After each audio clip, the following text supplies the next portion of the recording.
Hello, today we are going to talk about how to draw maps in geography. This is basically helpful in GS paper also, as well as optional people will get the much advantage from this benefit. It will help you in drawing maps within 10 to 15 seconds, and if you are drawing partial maps you can draw in 5 to 10 seconds or maybe 3 seconds. So you can see some demo first and then I will teach you the lessons. Suppose you have to draw world map. Let's see without wasting time.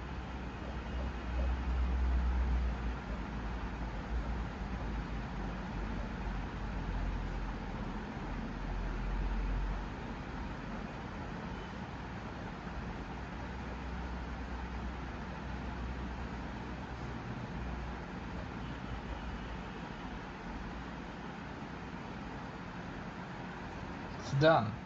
And if you see, it's good map with like I have drawn nearly in how much seconds, 15 seconds or maybe 20 seconds.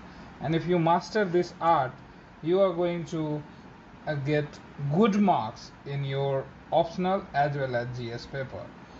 Now, however, have I mastered this art? Many toppers from the geography optional background have mastered this, and it's very handy when you use this and when you can picturize all your answers or your examples through the maps. It will help you in fetching more marks. Okay, so let's find out how we are going to draw this map in our next few minutes. Okay, yeah.